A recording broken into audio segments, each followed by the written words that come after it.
welcome to Conversations with Life. Today's episode is on attunement, aka what do I do with this mess? And we're going to talk about a few things, one of them being that along the expansion or spiritual path, sometimes things get worse before or while they're getting better. And also, how do we deal with our personal sabotage and resistance without creating more trauma?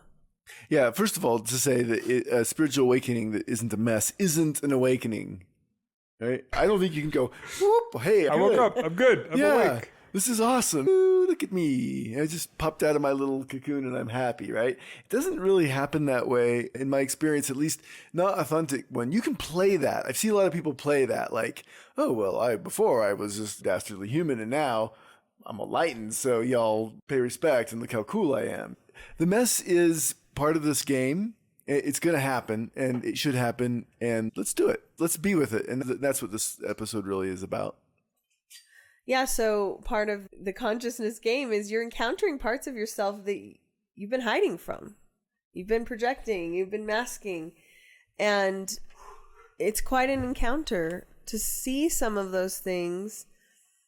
And then you're not just encountering the pattern, you're encountering all of the parts that you built up to either argue against that pattern, make it double down. There's so much involved in these trauma patterns. So, yeah. It's messy. And to go back to our thing, it's not about being good or bad. It's not about happy or sad. My theory, or perhaps our theory, is that it's all about consciousness, and consciousness exists on a polarity. You have to go down to go up. I mean, we've hit those themes over and over again because that's it. That's the whole game, right? The question here is, when you're in a mess or when you're with somebody else's mess, what do you do? What's the way to be there that is the most effective to help, you know? See, my instinct is like, I clean it up. like if it's messy, I'm gonna clean it. I can't live in that space. I think my classroom is the only space I've ever lived in that's been a mess. I remember having a coworker over and seeing my house fully clean. They were like, what the hell is this? I'm like, this is how I live normally, guys. This is how it is. So my instinct when you were saying that initially was like, okay, I have to clean it up. And then I thought to myself, if all I'm trying to do is clean it up, then that's not honoring the mess either. Yeah. And the space and the very real thing that is happening that is putting me in a mess. I would be too tempted to shove it aside under the rug and do a quick clean and make everything look good. So I'm like, yeah, I don't know how to do that. I love making things look pretty. And it's funny, Steve and I were on a walk yesterday and talking about this. What helps? What works? And he said something like, well, at some point you just got to let it all go. And I got a little mad, which is pretty rare for me. And he said, what do you even mean? What do you even mean by let it go? But then as we were talking through it, what he means is let it run. Be with it. You got to be with it and see what's there. And while you're being with it, you're going to feel that urgency to clean it up, to mask it, to counter it. And sometimes you just got to sit down in the mess and relax into it and see what's there. And I think when you do that, you are learning to encounter it from a different state of consciousness, which is really the only way you can get down to the root of what's going on there. Yeah, and chaos is welcome. I read in a book somewhere, like the best classrooms are the ones that are on the verge of chaos. And you worry that if somebody walked into your classroom, right, they'd be like, is this okay? Is this like the really ordered classrooms are not fruitful learning environments. True. Where this is the worksheet or this is the thing we're doing, just copy this shit down and then regurgitate it on the test, is not the environment. And that doesn't work in the larger healing game either, or the larger spiritual development or meaning path game either. The real path is always a little bit on the edge of chaos, and I think that's a good place for a human, totally. But not in the chaos, right? So like we don't, chaos isn't helpful. We can throw ourselves and just be the mess. And there are times where that's just we should be. You're just gonna fucking break down and it's gonna be shitty and no one's gonna understand you and it hurts and you're there, right? But some container at some point you should blah, blah, blah, blah, blah. Like sometimes, yeah, maybe, but like, yeah. So chaos, I think, is a beautiful thing. And well, I think also there always is a container, and it's your body. So even when you're falling apart, your body's there, and it's in that space where you can start to dive into looking into what are the sensations when I'm in chaos? What happens when darkness moves through me? I've been kind of mirroring a friend in that process lately, where things are starting to die and shift and transform in our worlds, and our response to that energy is to like bring it up in the head and cycle and spin and I'm so terrible and da da da. But if we can like let that energy really drop down through our body and go into the earth and die and be transformed into something new, then we're less likely to be in that kind of crazy reactive space. And her expression was, I feel like I want to destroy and kill everything. And it's just like, oh, of course. That destruction process is happening inside of you. Can you put yourself in a place where you're observing it as that instead of projecting it out in this reactive energy? Because obviously going out and killing a bunch of people wasn't going to serve anybody. Well, it's interesting because we have that instinct to destroy when we're overwhelmed, right? Like sometimes it's like, I can't hold everything that's with me right now, so I'm going to tear it down and I'm going to rip everything apart, and like I'm going to lash out and destroy because I can't hold this right now. To me, it almost feels like the subconscious resistance, right? Like if you heard the whole thing of like flexibility is a state of mind, like your corpse is not inflexible, right? Like when you die, they can grab your ankle and put it behind your head, no worries. Yeah. Right? Yeah. And so all resistance is a state of mind and not a state of muscle. And when you train to do the splits, for example, you're not training your tendon to be stretchier. You're training your mind to treat your body like it is stretchy. Right? And so I feel like sometimes that's the same thing that's happening in this situation. I think I can only hold X amount of energy. And when I have X plus 1, I want to tear it all down. Where it really, like, there's a reason X is infinite. Like, it's any number, right? Yeah. So, like, I actually can hold as much energy as I believe I can hold. And it's my own state of mind that is limited. My consciousness is not limited. So right? what needs to die there is your mental construct. And we want to project that out because it does feel overwhelming when we reach an edge and it's like, I don't know what's on the other side of this. Like if I let this wall down, am I going to just go crazy? But there's always another container to catch us. There's always the next level. It's the fear, right? It's like if I do the splits without being trained, I'm going to tear something. It's like, yeah, you will because you think you will. So you will, right? Like your muscles will tear because they're holding back instead of being loose. And it's like, I will go insane if I have to deal with one more thing. It's like, if you think that, then that is exactly what will happen because you haven't given yourself the space to hermit crab into the bigger shell here, right? Ultimately, it's the energy that's important and not the container. So my body is important because I'm here. As soon as my body I'm not here, they put me in a box and I rot and become the earth again. So we think the body is important, and it is, interchange. But what I like to say is that we want to get on the side of energy. Ultimately, healing means that we get out of our identities and we get into this place where I'm on the side of energy. So I'm a happening, as Alan Watts would say. And as I happen, this body happens, right? And as I happen, my muscles are there, right? I'm kind of wondering who's playing with the dead bodies and putting their ankles behind their heads. But also, all in the name of science. Yeah, that's pretty morbid. But anyway, being on the side of energy means that we lose identity, and we're never going to lose identity fully, but being more in tune with the energy happening through me rather than thinking it has to be any particular way. So I already exist, and that was no small feat. To make a human being, to make a world, this has been billions of years in the coming and developing, and this is no mistake. And so I already showed up. I don't have to be anything. I already am a thing. The more I hold myself as anything, I'm just creating an illusion on top of the thing that is already there. So when I'm on the side of energy, by the way, I'm okay. Because like the wind isn't like, should I be blowing this way?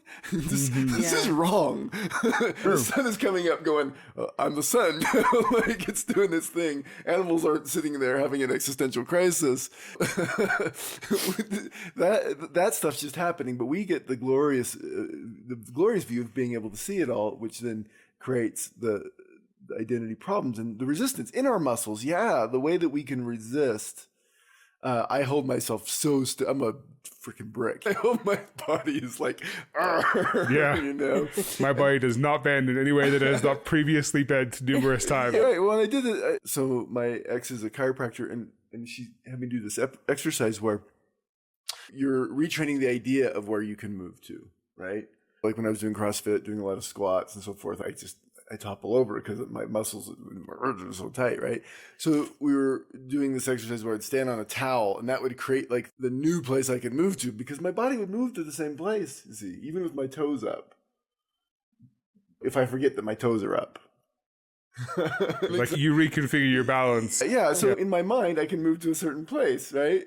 And then you just kind of like, your body's protecting itself by not moving there, like layers of protection. And I'm a very down and in energy pattern, so his body is like brick. To retrain that, to rethink through that was really fun. And I was able to make a lot of progress when I was doing that. Of course, I stopped doing that. Now I'm still a brick. So. Yeah, so I think that a couple things are going to lead us into attunement. First, we're talking about, as we probably will in every episode, disidentifying with what's happening here. Mm-hmm. And then we're also talking about making space. And those are both really powerful things to do in the face of resistance. Mm-hmm. And one of the reasons I wanted to talk about this today is because it's pretty alive in my field as I integrate my mother's death and some other big experiences, because I'm encountering life from a new place. And so some of those old resistant patterns are really active. My system wants to make a smaller container for this integration. And so I'm really aware of it, and aware of it in the people that I work with, and noticing on my path and many people who I've worked with, there's a lot of rhetoric in the healing field about overcoming sabotage, pushing through things, working with grit and willpower, almost like how you were saying, Keith, like just forcing yourself to do the splits and not actually spending any time encountering like what's the resistance about, what's there. And because a lot of these trauma patterns were created from shame, any rhetoric that's got a hint of shame in it is going to activate something in us that we could call counter will or anti-will. I think Gabor Mate calls it anti-will.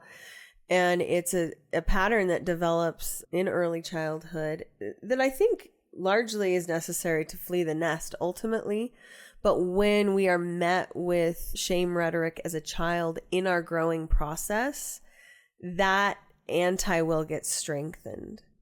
Because now it's not just, this is a hard thing for me to learn or grow into. It means something about me. And there's a part of us that knows that's not true. And so we push even harder against it. So then anytime something comes up that challenges one of our beliefs about our limitations, that brings us to an edge of our limitation, we're in a moment where what we need is, okay, what can help me disidentify and what can help me make some space so that I can both be with the resistance and also allow the growth that's ready to happen. Interesting. Yeah, first of all, I want to mention and follow up on that Socha's mother died 9 days after mine died. And our listeners are probably going, wait, Socha's mother died? Yeah. Didn't Cedar's mother I'm die? still kind of doing that too. And yeah. I actually went to her mother's funeral before I went to my own, which was just this week. And it was pretty intense. So as we process the big life events that happen, we get to kind of dig into some of these things. Right? Yeah. Will is interesting because it's useful. There's something in me that when I push does not think about pushing back, just does. I'm going to resist. Yeah. Have you seen, so there's this like leadership seminar I was watching one day. This guy is talking to this group of people, and as he's talking, he's got like a person with him. And he puts his hand on this guy's back and they like walk across the room as he's talking about teaching and leading. And then he walks him back again and they get to the middle of the room. And he sort of turns to face this guy, and all of a sudden he gets the guy to put his hand up in the air, and he throws his hands up and like shoves them against this guy's hand. And the guy like fully like blocks him and resists. And he sort of talks about this whole thing of like, I didn't have to tell him to resist me. I didn't have to tell him to push back. I didn't have to tell him to walk when I wanted him to walk. There's just like this energy of I gave him resistance and he gave me resistance back versus I gave him a guide and he walked with guided steps. Like this like innate desire to, when you feel pushed, you just push back. Like there is like, there's not even a thought that happens.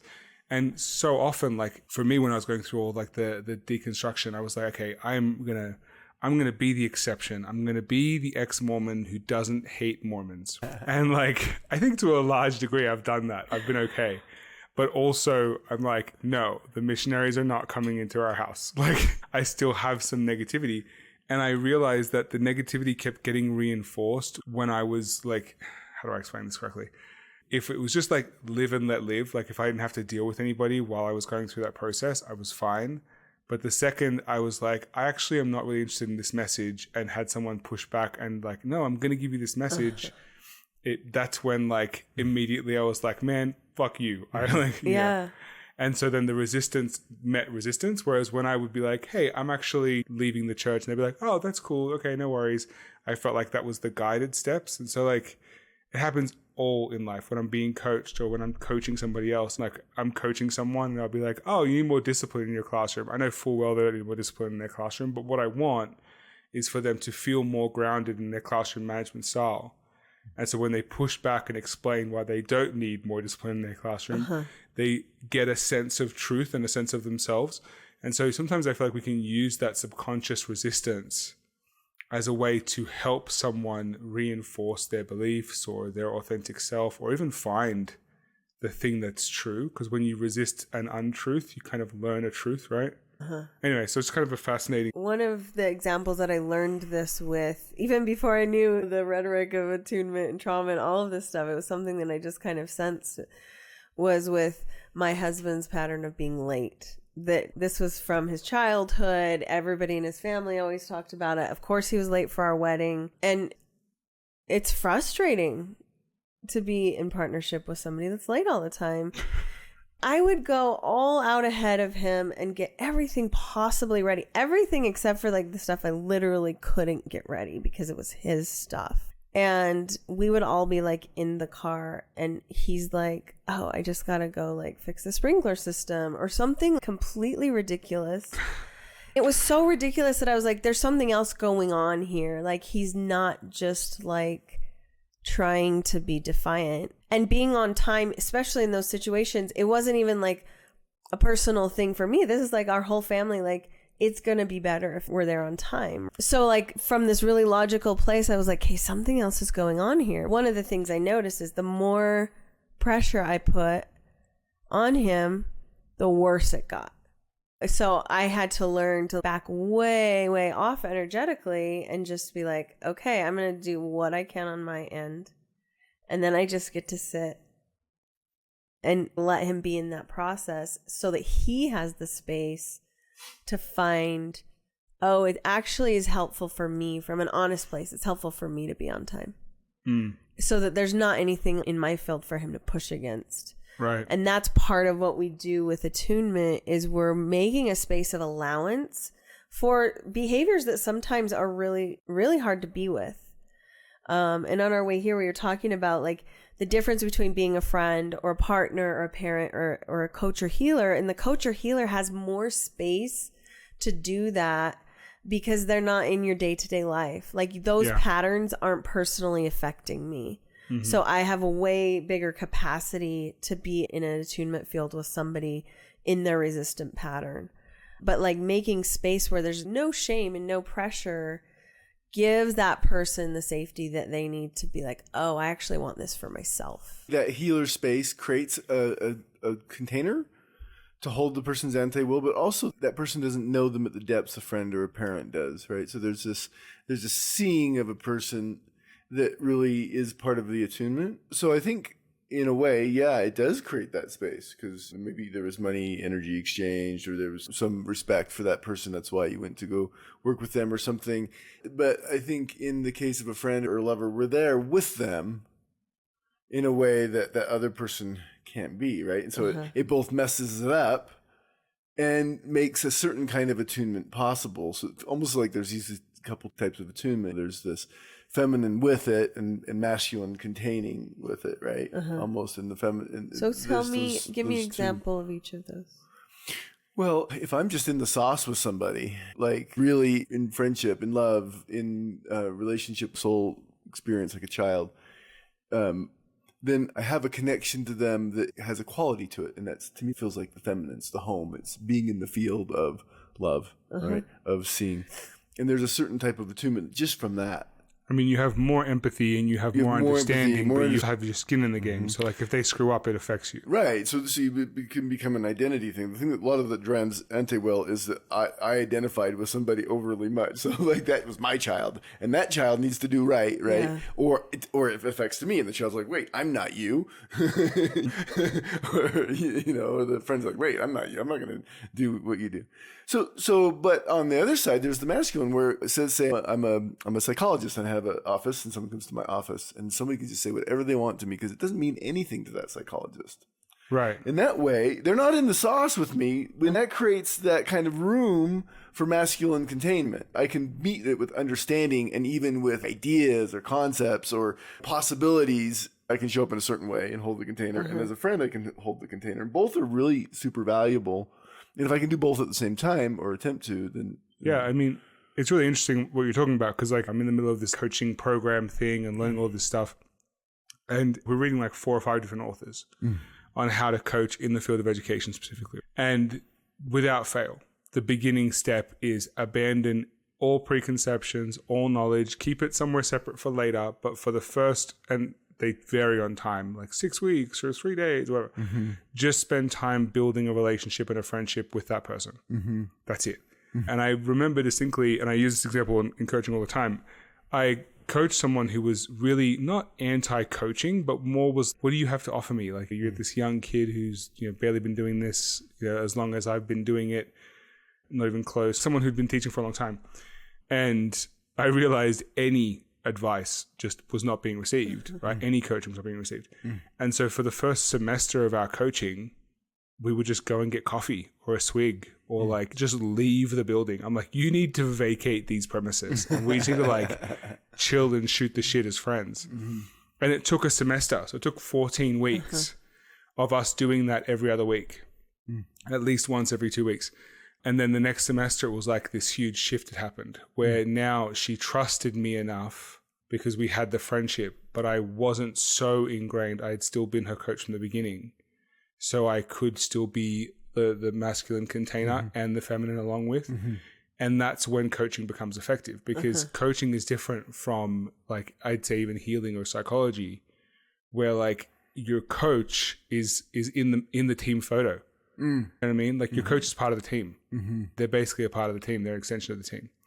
And so is the coach in the teaching field. Like I work at the same school. So it feels like, and like even if you go to like life coach, right? There is an element of like, let me get to know you that doesn't exist in psychology. In psychology, it's let me get to know you. Tell me about your childhood. Interesting. What does that say about your mother? Interesting. Like it's a questionnaire, get to know you kind of thing. But coaching, I feel like, and I think to an extent like the healing that you guys are doing, it is the merging of those two kinds of container because it has to be valuable, to be useful. Yeah. If you're just a teacher or if you're just a psychologist or if you're just a friend, sometimes you might be the only person that person has anyway. So you kind of have to play a lot of different roles and have a lot of different hats and try and merge them. Seems to be the way that instructional coaching at least is training us at the moment. And I think one of the interesting things about holding any of those positions is when and how to challenge. And I love the example you gave because what you were doing those first 6 months was attunement. You were providing a field that says, I'm okay with you how you are. I care about what's here. And I don't feel like I need you to change. Yeah. And then what happens in that process of attunement is like, their nervous system and some of those protective patterns soften. Yeah, absolutely. And then they're in a place where they can actually receive new information with less of that counter will. Mm-hmm. Because it's new information when somebody, especially when somebody either is very established, right? Like their identity is, I'm a teacher for this many years, and so I have this wisdom, and you're challenging that identity. Right. And that's kind of what's happening in the growth process, is an identity is always getting challenged. And how do we be with a person? Their counter experience doesn't override that. Because otherwise, like you said, if you had tried to override that, I had a coach that in that stage of our relationship was just like, oh, you're just sabotaging yourself. Mm. But they didn't give me anything to do to work with that sabotage energy other than, well, you just have a problem with masculine energy. That was it.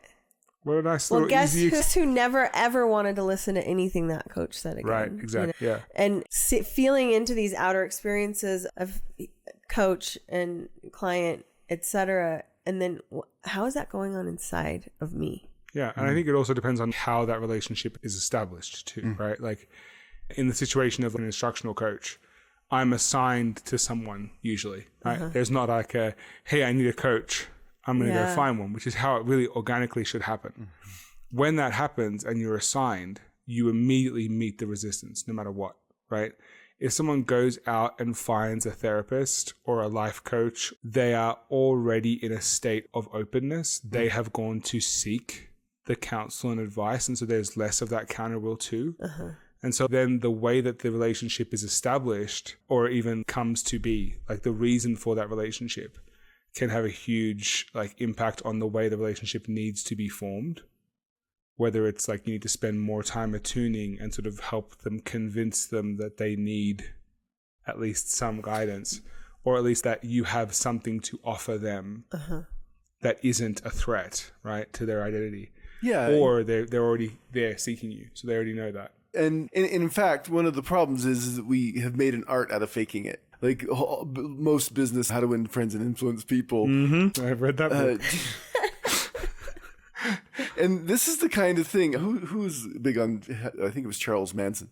It was like, that was like his favorite book. And he did it, man. He won friends and influences people and then had some people killed. But like that game of trying to manipulate people's goodwill is this thing that people are trying to do, right? That uses our anti-will against us.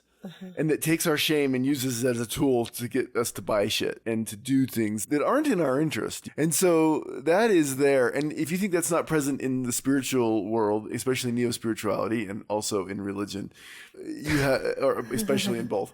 I was going to say, I was like, especially in everything. But like, honestly, that is the game. That's what people are doing in religion. Like, if you just do these things, then it doesn't matter what you want.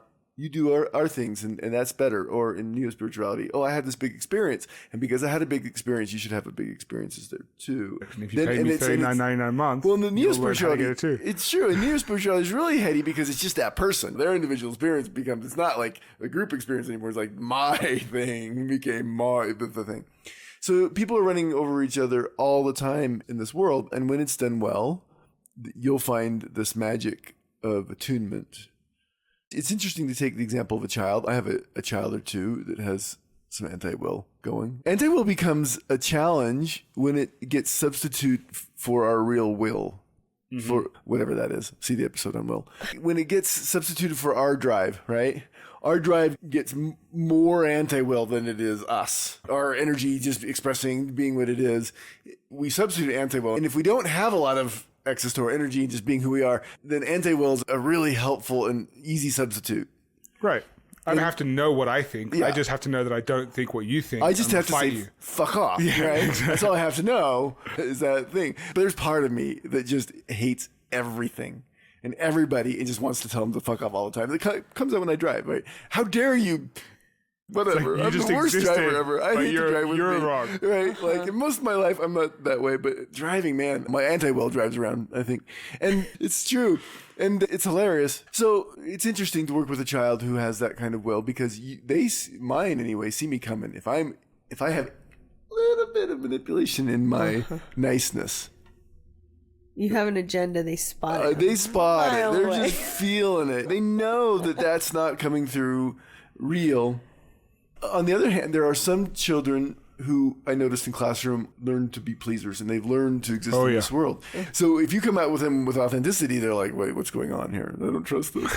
Yeah, I have to use like education language, but I'll be like, tell me I'm wrong. Tell me to shove it. Tell me that I got it wrong. And they're like, what? Yeah. No. And then some people will be like, fuck off, Mr. Devoto. And other people will be like, please change what you're saying, sir. And I'm like, God, come on.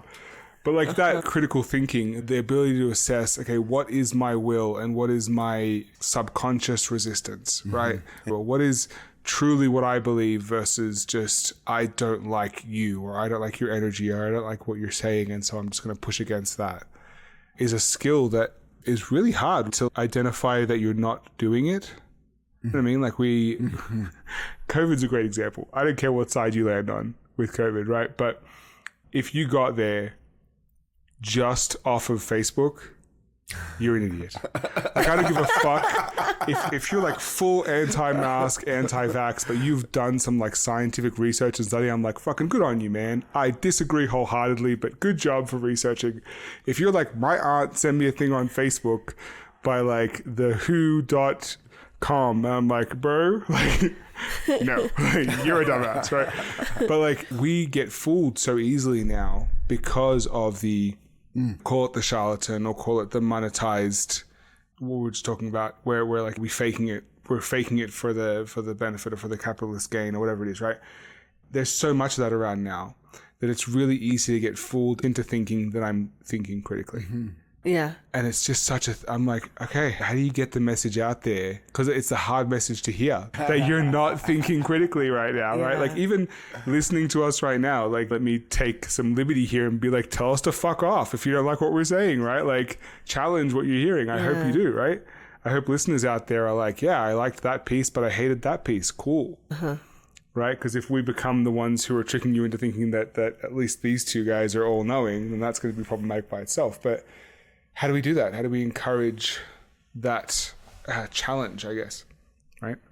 Yeah, and I think cleaning up the shame rhetoric is a huge part of it. There are a few coaches that I follow on Facebook and stuff, and literally every single one of their posts, everything is like true that they're saying, but they'll throw a shame hook in there, and it just pisses me off. Because instead of the truth being the thing that draws people in, they're now dealing with people who are manipulated by the most recent one is this isn't for quitters. So then it's like, I'm not a quitter, so I'm going to do this thing. Yeah. What if that thing is not honoring or serving to you? It doesn't matter. I'm not a quitter. Exactly. It just makes me so mad. Why does that work though? Like the shame hook, it's used because it works, right? It's awful that it works. In advertising, they tell you to speak to the pain. Like find the pain of your market. And we think of everybody as a market. Find the pain of your market and speak to the pain. And in a way, that's a great way to be of service when you think about that from a pure standard. But see, it's never that. It's always my concept of how I can use their pain. Right. See, it's immediately flipped. As soon as I'm trying to get them to buy something or do something that isn't in their interest and that is in mine, and if it's for my interest more than theirs, maybe they'll benefit, but I got to make a living, damn it. Right? As soon as I do that, it's distorted. Right, I feel like pharmaceuticals is the best example of this, right? Like we can take care of so much of the world's pain, right? But you put it behind a paywall, right? Like insulin. Yeah. And I think that played into the COVID thing. I think COVID vaccine, my research on it, COVID vaccine was a fairly helpful medicine that was then made the absolute thing that people needed by the government and everybody, and there was so much shame involved in controlling and process around that, both sides. but like, do this, or that poses in some way like, I'm doing it. I'm doing it. You're not doing it. You're doing it. Yeah, people travel pictures on Facebook sometimes. Look at what we're doing. Right? Rather than really from an honest desire to show the delight of their experience. You know, it has that flavor. Of like, envy me instead of celebrate with me. It's envy me. Yeah, I think part of why it works is because we all have an inner bully. And there's something in us that is so terrified of any more layers of shame being laid on us that we don't want the feedback from other people. So we try to get out ahead of it. And we create this inner part that's like, oh God, somebody could call me a quitter. I'm going to get out ahead of that by making an even better bully than this guy. And my bully is already a better bully than him. The internal bully is now driving you from shame in a way that it can get really intense. I did a coaching call this week with somebody and we were working with some of that energy and I just started laughing when he was like, yeah, I'm thinking about these bullies in middle school and like, they weren't even that good of bullies. And I just... They're not even very original. Like, DeBoder? Come on. Who hasn't thought of that? Fuck off. Be original. And I was like, yeah, so you created a way better bully inside that's going to keep you in line so that nobody else can bully you. It's funny because if you'd never started that crap, you would never have been the quitter who stopped anyway. So it's like if you don't buy into the shame can't touch you. Yeah. Like if you don't click on that video and be like, okay, well now I've got to do it because otherwise I'm a quitter. I can't quit something I never started. Right. Just like then the shame doesn't touch you anymore. And that's that counter will. And the reality is that thing that this person was sharing might actually be really helpful for me. But I'm just like, oh, fuck no. But then there's also like, I've just protected myself from unnecessary shame. So it's like sometimes your counter will can serve you, like what Steve was saying. And sometimes it can stop you from finding some gems. Yeah. Well, sorting out the counter will from the will is always the game. We talk about truth or trauma, right? So the situation comes up, you have a reaction, truth or trauma. And usually it's both. Almost always it's both. And what's the real life flowing through me that I experience as will?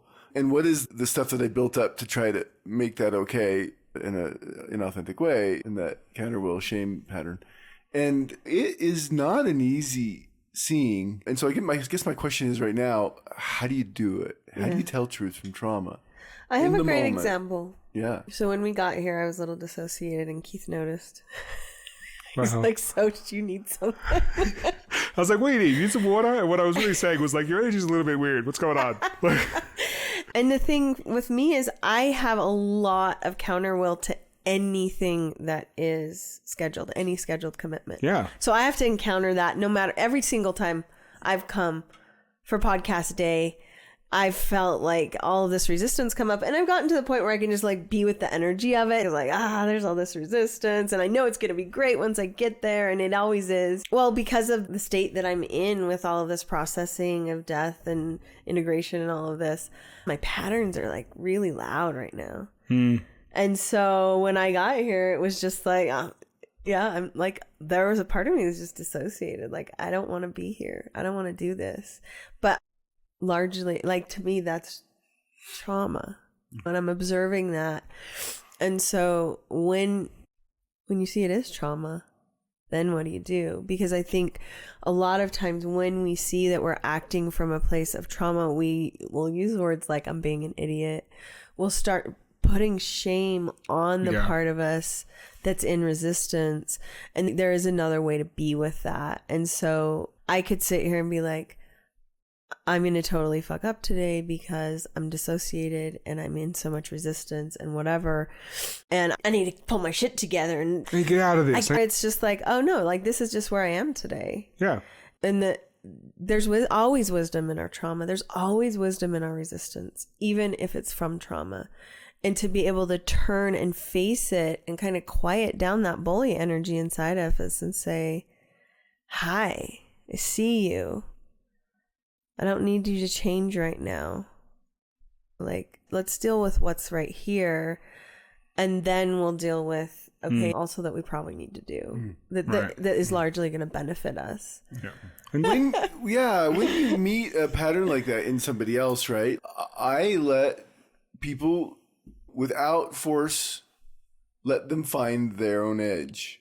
Let them find the place they are. Carl Jung was the story I love the most about this is he had a patient that fell in love with him and then told him that they were getting married. And then she went ahead and arranged the marriage. She called him every day. He never said we are either. He's like, okay. And so she has this whole thing arranged and whatever. She's in this delusion. She's in this process. And he's like, okay, fine. It goes on for months. And then the day before they were supposed to get married, she calls him up and says, I can't marry you. And he's like, I fucking know. And she was better. You know, like she, and whatever it was she was working through that kind of put her into a delusional trauma state, clicked her out of it. No, that's pretty big medicine. No, we can't all hold that much. But with a child, you kind of can to a level of safety. You can let them play out their pattern without trying to change it and hold them in the field of attunement and just be there for them and with them. Reality is doing itself, and it will. People's lives are doing themselves, and it will kick in at some point. Their essence is there. Their best interests are there. Their stuff, and to hold it for them without trying to get ahead of them. So to ask somebody if they're okay is beautiful, right? To tell somebody they're not okay is not okay. Right. Or to ask somebody if they're okay and you've already got an agenda of like being the helper or the rescuer or what, like people can feel that. It's better to not save people. This is what we were talking about yesterday. I was like, can we even help? Can anybody help? Or is it just a matter of like being with somebody in their process and making requests and understanding where they're at as much as you can, but just being with them as much as you can in it. Yeah. And that includes ourselves, right? So like, I'll let myself play out patterns. I'll let myself like get addicted to something and be like, okay, Steve, this is funny. This is a good game. And when are you going to pop out of this? And sometimes I will. And it's fun. It's like, oh, okay. Hey, there you are. You did that. It's like you can spin into things and it's okay. It's not a bad thing. There is a line of safety and consent that we need to hold. And that to me is the ultimate, that's container, right? Yeah. Yeah, we want the safety, the consent. Check yourself if you feel like you have feedback or an answer for somebody. Wait for the request, or at very least get consent before you offer that kind of thing. Because otherwise you will be met with counterwill and it might do more harm than good. Oh, I love to have the answers for people. My autistic brain or whatever the hell is going on here just loves to solve the riddle. It's like reading a piece of literature or a poem, and I just want, my system just leaps into that. It's like, oh, I know the answer. I know how it is. I can see it. I can see the patterns. And just like, I can stomp all over somebody's process. It's a good game. You got to check yourself. Yeah, and I have this pattern where I happen to express a really large field of unconditional love that's very motherly. And I see a lot. I can see a lot of people's shadow, but I just love it. Not everybody's ready for their shadow to be seen with love. Yeah. And I personalized that for a while, and it was really hurtful, like to be like, why don't people want to hang out with me? Or we'll have these really beautiful moments and then they disappear. And really spent the last couple of years deeply processing some of that pain. And then we just had a beautiful encounter with somebody recently where he said, I just want to talk to you. And he was just like, I want you to know that I've always loved you, but I've always kind of been afraid of how much freedom that you express. And that's created some resistance in my field. And so we had this beautiful moment of, and me just being like, yeah, I'm just here. Like, I love you. And I love all of that. Yeah. And then he shared this story that I don't even think he realized was like an exact fractal of what we had just experienced. Is he was like, yeah, I had my son out here and a bunch of the kids were jumping off the boat, and he really wanted to so bad. He wanted to have that experience of jumping off the boat into the water. And so he was up there with his son, like, okay, buddy, you can do it, you know? And he's like, Dad, I'm scared. And he's like, I know, you can still do it. And his son turned to him and said, no, Dad, you don't get it. I'm so scared. Yeah. And his dad was like, oh, no, I do get it. You take all the time you need. And just that, like that moment of attunement, then that kid would go up and he would walk right to the edge. And then he would come back, and he just did it. And then the guy was like, yeah, one day I was down in the water and thank God I had my camera because Just did it. Just did it. And I love that story so much because I think all of us would have been tempted to push that kid off the boat. Fair enough. Well, I've been the kid pushed off the boat. We do it to ourselves too. I feel like, sorry, Go ahead. Just going back to sort of what you were saying, Steve, and it comes back to what you're saying too, Soch, is the idea of like with kids, we play such a weird position as parent, right? Because we want to protect and save and rescue so much. And then we create these little like codependent things who can't function by themselves. Mm-hmm. I had to realize as my kids are growing up, especially, right? Like at a certain point I had to be like, no, I'm not going to help you put your fucking shoes on. They're Velcro and you're 5. I'm enabling now. I'm too much, right? Yeah. And so like it becomes a shift from I'm going to save you to I'm going to teach you or I'm going to guide you or I'm going to give you the skills you need to put on your shoes, to regulate those big feelings, to be with your own quiet, to be bored. Like there's all these things that I'm like, okay, I have to help you now learn and how to be with yourself and how to do the things, and not I'm going to come in and rescue you. So not like, what do you need me to do for you? But instead is like, what are you trying to do? And what space can I create where you can fail and figure it out and I can give you some advice and some help. And those are very different things. But like you take that into every encounter too, of being like, okay, so if I had asked you, are you okay? You seem tired. Do you want a coffee? We need some energy for the podcast. That would have been a very different experience. I know in my own self, I have this problem of like, when someone's an empath just authentically because they're loving and they're receptive and open to things, and it's really beautiful. And then you have someone who's an empath because he got beat the shit out of as a kid and has to be really aware of everyone else's emotions and fix them. Yeah, I'm the second one. So like, so I know in myself, I'm like, I can sense energy really well. But the reason I can sense that is trauma and not truth, right? And so like having to sit with that and being like, okay, I'm uncomfortable by this uncomfortable energy because someone got yelled at in the car and now everyone's really sad. And I could tell a joke and make everybody laugh, but that's really only serving me, right? Like that's only because I want to not be in this scary space anymore. And so having to, like, when I can identify that and say that the response I'm doing right now or the feeling I'm feeling is a trauma feeling and not is a truth feeling. And that doesn't mean it's bad or negative or that I shouldn't tell the joke. It just means like I'm being informed by a different experience than what's actually transpiring, right? And so one of the things that I got told was like, ask yourself the question, am I reacting to what I'm hearing or am I reacting to what I'm feeling? Right? And like you talk a lot about the body feeling and stuff, like where you feel it in your body. But in general, that's been my touchstone for knowing if I'm responding to truth or trauma. And being like, okay, am I asking because I care about you or am I asking because I want our podcast to be good? Right? And it's like identifying where things are coming from. In the moment, you just look sad. I wanted to get you something. Like, it was not a big deal, right? But like, I've had situations where I've been like, I will fix your problem for you right now. What can I do? You just bring me a coffee. I just bring you a coffee. I'm like, here you go. You look tired. Here's a 5-hour energy. Like, you know. But yeah, so that question of, am I responding to what I'm experiencing, like what I'm hearing or what I'm feeling, has been a good way for me to identify whether something is truth or trauma, which then can inform how I act. Not necessarily to dismiss it if it's one or the other, but just because the information is helpful by itself. And I think any action can shift into truth when it's done with consciousness. Right. I loved that you brought up the thing about raising kids in the boredom, because I think that it's really easy for us to tease or even shame our kids about not knowing what to do with boredom, because they're always entertained. Entertainment's just right there at their fingertips all the time. And there's a difference between the child coming and saying, I'm bored, and you being like, oh, well, that's good for you, versus what's that like for you? Yeah. What is boredom like for you? What does that feel? And you feel like the field soften into, oh, now this problem or discomfort of boredom is actually creating a space for us to connect instead of a place for us to go to power battle. Because as soon as you tell your kid that boredom is good for them, I guarantee they're going to go be trying to find the Wi-Fi password and whatever they need to do to get back on their screen.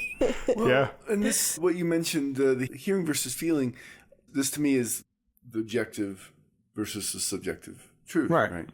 And it's interesting because feeling is not wholly subjective. And hearing isn't fully objective. But I think that's more the case. Like, I want to get to a place of objectivity, not subjectivity. Another word for subjectivity is projection. So I want to get to a place where I'm not, maybe the feeling isn't uncomfortable in the car, but I'm feeling uncomfortable in the car. Right. And I'm assuming that everyone else is uncomfortable. Everybody else could be just like, sunny day, I'm good. Like, so you never know. So I think it kind of comes back to that kind of thing that I brought up earlier that I've never said before, and that's that masculine and feminine attunement, right? So the feminine with it, with somebody. And there's no right way to feel. Like, feelings aren't necessarily truth, they're feelings. And our interpretation of that then becomes emotion, right? If I'm just feeling something with them, and Soch does a good job of this with coaching, she always takes it back to sensation. What is the sensation you're feeling? Right. Rather than the interpretation of that sensation. Because excitement and fear feel just the same. Happiness and ecstasy and terror feel awful alike. Yeah. Those things are very much in the same boat. The objective holding of something is interesting because ultimately I can't know. Whatever I'm feeling, I'm going to be there with the sensation and then notice my interpretation. Whatever I'm hearing, I'm going to notice what I'm noticing. What am I assuming with what I'm hearing too? About the situation? So I think that's a really good construct, but just it's really simplified. To kind of deepen into it, like objective and subjective realities. What's going on here? And I think if we are with people in both and not assuming either in any, then that feels really comfortable to people. I think that's how we become able to hold that. Now, again, noting with Soch that not everybody's going to be able to hold attunement. Sometimes the answer is boundary. Sometimes the answer is, I don't want to talk to you because you're not ready to talk to me. Or we're not ready to be in partnership. Or we're not ready to even have a conversation or be in the same room together. It's funny when you get into a container, like a classroom, where you are assigned. Or you show up to a friend group like a Bodum Lake Pal and you're just a friend of a friend and with other people there for a week. You're like, yep, now we're stuck. I'm either going to attune or I'm going to dissociate. And there may not have been substances, but when that happens, it's just really interesting to see the different energies and how they work around each other. It's really beautiful. And sometimes that means not engaging with somebody. Sometimes that feels mean to somebody else.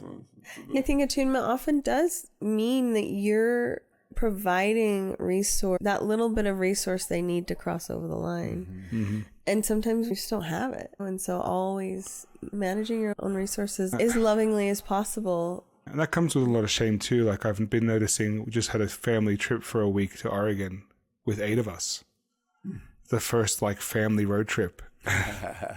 That was intense and it was hard. It was awesome. It was beautiful. But this week I'm like, okay, everything feels kind of off and I don't have the resources to be with the kids and where they're at right now.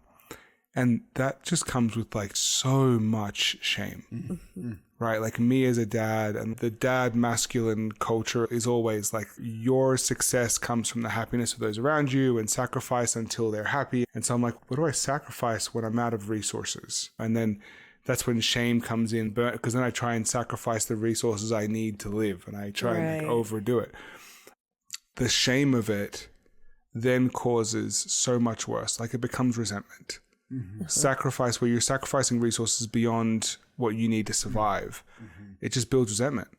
And so I'm like, actually, the most honoring thing I can do for my kids right now is just be like, go watch some TV and let me have a nap. I'm fucking tired. Right? I love you. I will be here soon. I just need a recharge. Go. Right? Yeah. And it's it all really comes down to that that identity of oh, I am a good dad, so I can do this thing. And it's sometimes I have to attune myself. It's like the oxygen mask. I have to put it on myself before I put it on somebody else. And so I'm sitting here trying to attune and honor them, and I'm like, oh, I can't do this, and I'm getting angry and frustrated and resentful. I'm like, oh, it's because I'm not attuning with myself right now. I'm not preserving the resources I need to survive. And it's just such a mind-blowing shift from where I was to where I am now. Ultimately, attunement is a field.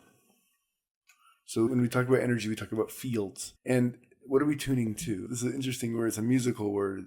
It connotes harmony, I guess. And there's things working together. And it's, what are you tuning to? How do you create a field of attunement? And the number one way is I have a center. I have a place in me that is more me than anywhere else. Hard to put words on it, right? Whatever it is. And if I'm there, if I'm with myself and noticing all the other stuff that's going around, truth or trauma, then that's a field of attunement. I can be in that with myself. If I'm not in that, I can go try to attune somebody and they'll feel like, oh, this person does not have any holding for me because they're not even holding there. themselves. They're not even holding themselves. Yeah, and in that case, as a parent, you're not doing anybody any good. Exactly. By trying to superhero it. Yeah, and they feel it. Being off is another thing because we always will be off. Everybody's like, we shame ourselves for not being there or not being happy or not being present or we're supposed to fill this role all the time. As a teacher, sometimes I show up and it'd be a shit show. I'm like, how do I even do this today? I have nothing. Yeah. But the professional world, you're supposed to just turn it on. And I just didn't really have that. I just don't really have that capacity. I'm bad at faking things like that. So when it comes down to it, you just learn to be in compassion. That's it. You just learn to hold everything. I am all these things. I am a mess. And sometimes I really have it together. I have a lot of states and processes. And if you expect yourself to be on all the time, you just build and build and build that field of shame. And so letting oneself be a mess sometimes is like the best thing. It's the juiciest thing. It's a nap day. Okay. It's going to happen. It's going back to that thing of like, what do you do when your spiritual journey is a mess? Yeah, it is. And our kids will pick up on that thing about being like, if they're not allowed to be a mess sometimes, if you need them to be good, if you need them to go to school every day and just be like, well, go to school because that's supposed to be a good thing. It doesn't work. Right? So being a child, I don't know if you guys remember this. It's a mess. Yeah. Everything is the biggest thing. Fucking weird. And I'm 35 years old and any given day I am feeling something that's less than the intensity I felt before. Yeah. Right? But a teenager or a young kid, every day they're experiencing something the most they've ever experienced it. Yeah. Like you talk about like love for a teenager. You're like, yeah, you don't know what love is. Fuck you, man. Like that's like the most love they've ever fucking felt in their life. They know exactly what love is. Right? Like that idea of like being a kid to me is way scarier than being an adult. Being an adult is harder, practically, right? Like we gotta pay bills and shit, right? But being a kid is like fucking pioneering and chopping your way through the jungle. Yeah. And being an adult is like building a house. It's like, yeah, but I'm still in the suburbs. Like, I'm okay. Like, I mean, like, being a kid, like a fucking panther that's about to jump out at you from the bushes. And you're like, it's a difficult thing to do to, like, honor the jungle dwelling savage that is growing up in the next bedroom over while you're in your suburban life, right? Like, how do you that little adventurer, right? It's really something. Yeah. Yeah. That's the game, right? Yeah. Yeah. So I think wrapping up, just a really beautiful word here as we're talking about this musical word is listen. Mm-hmm. When you're there in that place of overwhelm, listen. And there's probably something that needs some softness, some feminine connection. And there's probably something that needs to be seen and held. Yeah. And be with it. And usually something will come through, and it might be something you never even thought of when you were trying to be a good dad or a good healer or whatever. Well, thinking about that childhood thing, it's interesting thinking about an awakening. This often in spiritual terminology has been this rebirth. And the truth is that we don't know, and it's a wild universe. And I think an awakening is getting back to that child state. Yeah. Where we realize that the universe that we've encountered is not the one that exists. And that there's so much more to us, and there's so much more to this, and there's so much we can't possibly understand or know. And it's to stand wide-eyed in front of that possibility, the infinite, and go, whew. This is a lot. And that's the place where it gets really real. People talk about spirituality or meaning as woo. But to me, There's nothing more real than facing that kind of almost overwhelm and almost chaos. Thanks for listening to this podcast. We've enjoyed having you here, even though we can't see you. But if you're here listening to this, I like that idea. So it's been fun. Please like and subscribe. Send this to your people.